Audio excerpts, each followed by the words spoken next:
learn from the Goyle. He will love it. Okay. Do you want to talk about the David Johnson Genesis question first, or do you want to deal with the narrator question first? Let's do narrator first, because I'm sure that's going to be a shorter answer. Oh, no, that's exactly the opposite. That's one of those, who is the narrator is probably the largest question, I think, everywhere in the universe. And obviously my answer to that is twofold. I think that there's two narrators. There's God and there's not God, or YHWH.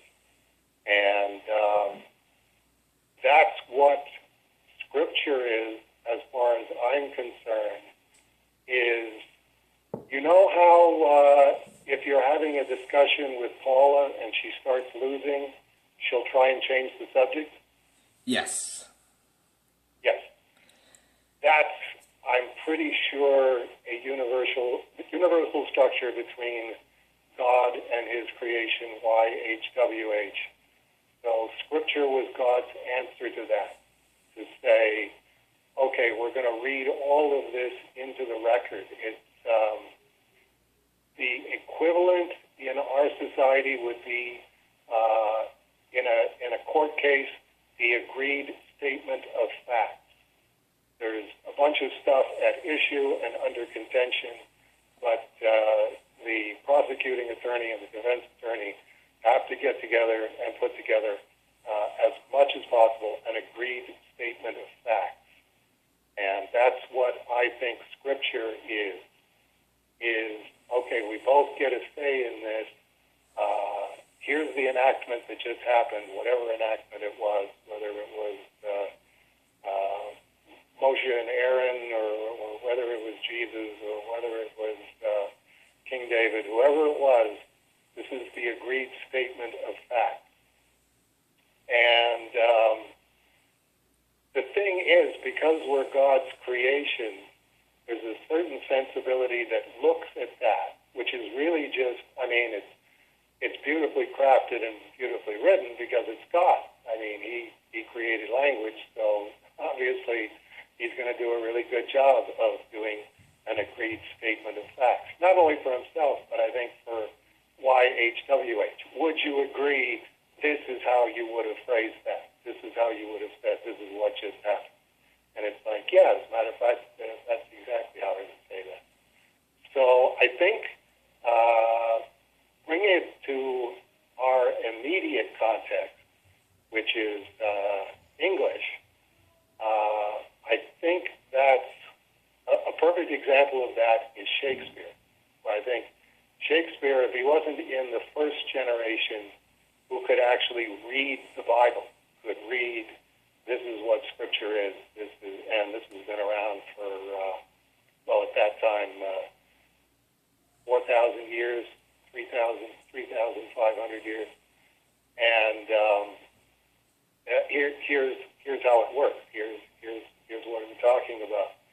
And obviously, being William Shakespeare, went, I want to do that. And it's like, God, of course, is not surprised by this, but it's like, no, you can't do that because, if you're looking at, and I'm pretty sure Shakespeare was looking at the King David narrative, the Solomon narrative, the Jewish kingdoms, Judaism and Israel and Judah, and was going, I want to do that. And it's like, well, you can't, because those were done at the time, and it's an agreed statement of facts, but there's no reasoning with William Shakespeare, which is why I think if you look at all of his plays, there's such a preponderance of English king. It's like William Shakespeare going, David stuff. This is pretty hot stuff, but you could flesh this out and make it like even more interesting and flowery. And it's like, well, that's not really God's purpose with it, but He knows where you're going with this, so you go with that. And he got, I don't know if you would call it close. It's like the first play is Henry VI, and that was done in 1591. And Henry VI ruled from 1422 to 1470. So that's like 120 years old, which raises an interesting question of, is that a good idea? If you're going to do Henry VI, should you wait 100 years until all the dust settles and you're able to look at it, however much information there was available at the time that Shakespeare would have access to, and do a better job of it because it's 100 years old? Or is God looking at it going, you can't do a history with something that's 100 years old? Do you have any idea how badly mangled this stuff gets? Well, it doesn't matter. He's going to go ahead and do it anyway, which he did. Henry VI, Part 1 and Part 2. Next one, Richard III, which he wrote in 1593. That was 1483 to 1485. Very, very short reign, but obviously looking at it and going, this is really interesting what Henry VI led to. So let's do what Henry VI led to. And then went backwards from Richard III to Richard II, 1595 and 96, which was, his reign was from 1377 to 1399, marked down from $15. Then John, which he wrote in,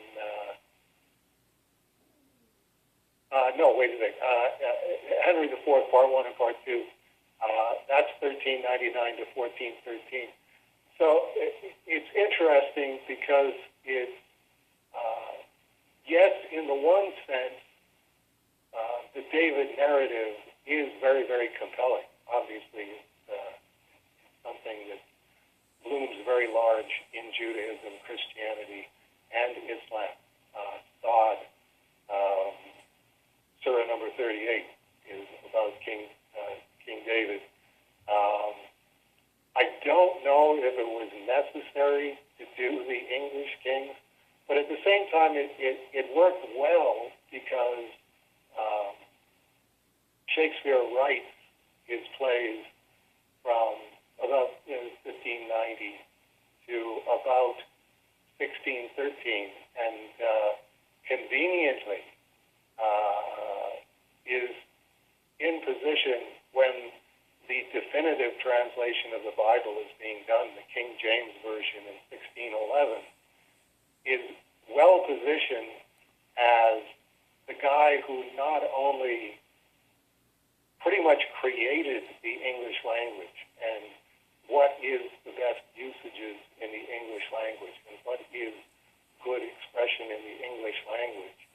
And just about at the tag end of everything, yes, we're going to have a general edition, the King James Bible, and we're going to get William Shakespeare to help with the translation of it.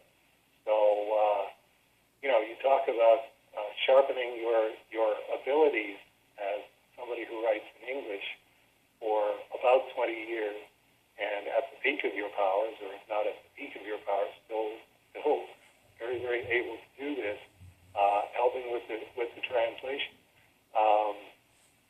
William Shakespeare is to the English language what Dante was to the Italian language and what Muhammad was to Arabic. The guys who created the definitive version of each language, and were also obviously associated with extremely devout religious observance. So there you've got the one step away from what I would call the narrator. God and YHWH are the narrators, William Shakespeare is like, in English, the king fanboy of God and YHWH. And the guy who flowered the whole thing up and did, definitive stories. But the problem I see with that is he was also making stuff up, which is, okay, here's where I think God starts to have a problem with it. It's like, I understand your enthusiasm. I understand your thinking, yes, the English people should have books about their kings the way the Jewish people have books about their king. And it's like, yeah, but the 1 Samuel, 2 Samuel, 1 Kings, 2 Kings, that's not made up stuff. That's stuff that actually happened. And it's the agreed statement of facts. You coming along and making stuff up is going to make people think that that stuff is made up. Particularly when he then starts branching out, and it's like, okay, I've done Henry VI, Richard III, Richard II, Henry IV, Henry V. Now I'm going to do Julius Caesar. It's like, you don't know Julius Caesar. Now you're going to, okay, go ahead, yeah. You go ahead and do Julius Caesar, and then, you do Othello, and you do King Lear, and it's like King Lear didn't really exist, or there was a legendary King Lear, but now you really, like, on the one hand, you're making everything beautiful for this King James version of the Bible, which would never have existed in the form that it did without William Shakespeare. But he's also the first guy who makes it okay to make stuff up. As long as you're doing a Julius Caesar with a good moral core to it and very valid points and dramatic enactment of power and what it does and all of the pressures and stuff like that. But it's still making stuff up and putting it sort of in proximity to the Bible.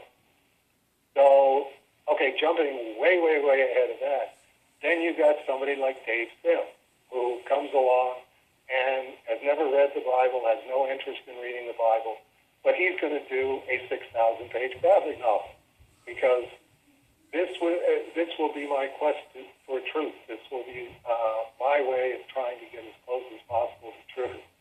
And it's like, well, there you go. That's where that kind of erosion goes. You can make stuff up as William Shakespeare did and make it very, very edifying material. It is, enriching as opposed to, I'm sure, the popular entertainment at the time. Moby Dick is edifying, but is also made up stuff. Here, let's take this thing that actually happened and let's make a grandiose novel out of it. So at that point, then you get to the question of where, when people ask writers, where do you get your ideas? Like, we have no idea. You didn't have an idea 5 minutes ago, and you thought about it and thought about it and thought about it, and you go, okay, now I've got an idea. I know exactly how to get from page 10 to page 15 on issue 182, or whatever it is that I was trying to do at the time. And then there are weird things which, particularly looking back from my vantage point here, where I've become a devout monotheist, things like what issue 17 of Cerebus, when Cerebus takes over the hovel by offering them like 3 gold coins to just move out. And the kid's got, a broken leg, is completely lame, but Dad's getting 3 gold coins. Walk will do him some good. And the kid's name is Theophilus. And it's like, the Theophilus is the name that Luke's gospel is addressed to. Now, where would I have gotten the name Theophilus from in whatever year that was, 1980, 1979? So when you're asking who's the narrator, you're asking me a question that I don't know